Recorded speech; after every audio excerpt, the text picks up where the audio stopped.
السلام علیکم ورحمۃ اللہ وبرکاتہ۔ لرن قرآن لائیو چینل کی جانب سے ہم آپ کو خوش آمدید کرتے ہیں۔ آج کی اس ویڈیو میں ہم انشاءاللہ سورۃ البقرہ کی آیت نمبر 219 سیکھیں گے۔ تجوید کے ساتھ شروع کرتے ہیں۔ اعوذ باللہ من الشیطان الرجیم، بسم اللہ الرحمن الرحیم۔ يسألونك عن الخمر والمیسر۔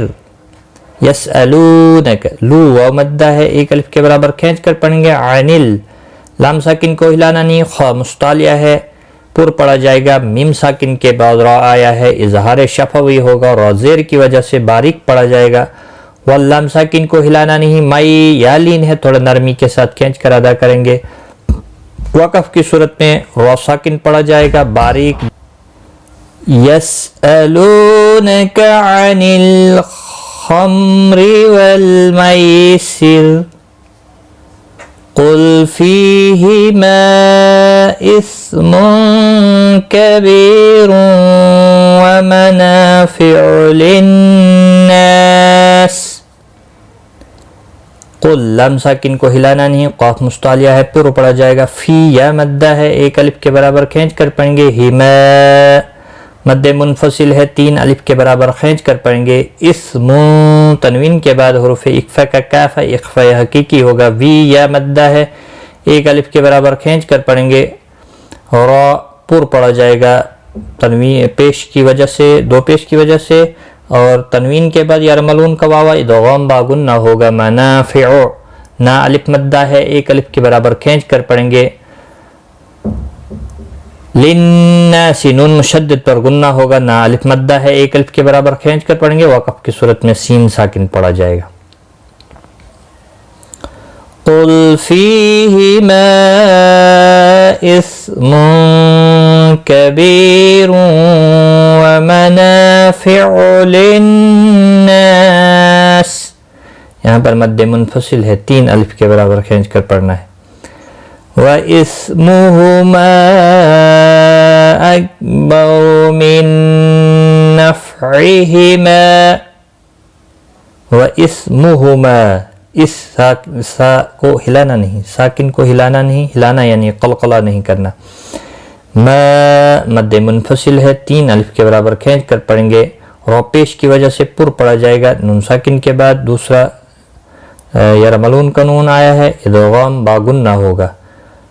فا ساکن کو ہلانا نہیں، عہما ما الف مدہ ہے، ایک الف کے برابر کھینچ کر پڑھیں گے، ملانے کی صورت میں بھی اور وقف کی صورت میں بھی۔ وَإِسْمُهُمَا أَكْبَرُ مِن نَفْعِهِمَا وَيَسْأَلُونَكَ مَاذَا يُنْفِقُونَ۔ وَيَسْأَلُونَكَ، الو لو و مدہ ہے، ایک الف کے برابر کھینچ کر پڑھیں گے، نقا کو کھینچنا نہیں۔ ما الف مدہ ہے، ذا الف مدہ ہے، دونوں کو ایک ایک الف کے برابر کھینچ کر پڑھیں گے۔ نون ساکن کے بعد حروف اخفا کا فا اخفا حقیقی ہوگا۔ قو و مدہ ہے، ایک الف کے برابر کھینچ کر پڑھیں گے۔ قاف مستعلیہ ہے، پر پڑھا جائے گا۔ وقف کی صورت میں نون ساکن پڑھا جائے گا، وقف بالاسکان ہوگا۔ وَيَسْأَلُونَكَ مَاذَا يُنْفِقُونَ قُلِ الْعَفْوَ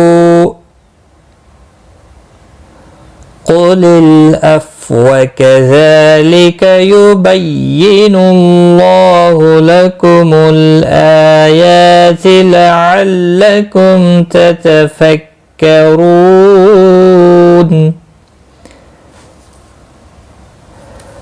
قُلِ الْعَفْوَ واو ساکن پڑھا جائے گا، وقف کی صورت میں قاف مستعلیہ ہے، پر پڑھا جائے گا۔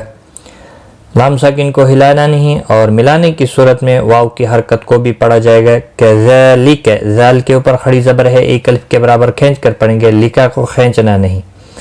یبین اللہ، بی تجدید والے حرف کو سختی کے ساتھ پڑھیں تاکہ تجدید ظاہر ہو۔ اللہ کا لام پیش کی وجہ سے پر پڑھا جائے گا، اس کے اوپر کھڑی زبر بھی ہے، ایک الف کے برابر کھینچ کر پڑھیں گے۔ لکم الآیاتی، حمزہ کے اوپر کھڑی زبر ہے، یا کے اوپر کھڑی زبر ہے، دونوں کو ایک ایک الف کے برابر کھینچ کر پڑھیں گے۔ لعلکم، میم ساکن کے بعد تا ہے اظہار شفوی ہوگا تتفکرو، رو و مدہ ہے، ایک الف کے برابر کھینچ کر پڑھیں گے، اور وقف کی صورت میں نون ساکن پڑھا جائے گا، وقف بالاسکان ہوگا، مد العارض وقفی ہوگا، 3 سے 5 الف کے برابر کھینچ کر اور وقف کریں گے۔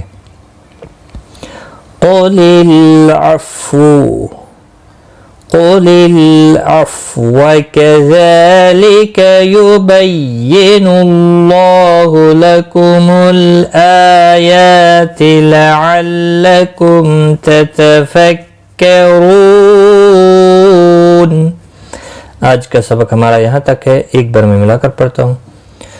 يَسْأَلُونَكَ عَنِ الْخَمْرِ وَالْمَيْسِرِ فِيهِمَا إِثْمٌ كَبِيرٌ وَمَنَافِعُ لِلنَّاسِ وَإِثْمُهُمَا أَكْبَرُ مِنْ نَفْعِهِمَا وَيَسْأَلُونَكَ مَاذَا يُنْفِقُونَ قُلِ الْعَفْوَ كَذَلِكَ يُبَيِّنُ اللَّهُ لَكُمُ الْآيَاتِ لَعَلَّكُمْ تَتَفَكَّرُونَ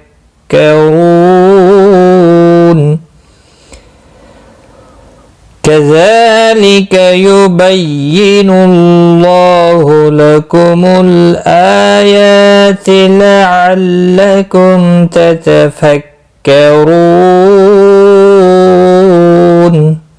صدق اللہ العظیم۔ آج کی اس ویڈیو میں بس اتنا ہی۔ غلطی کوتاہی معاف، اپنا خیال رکھیں، اللہ حافظ۔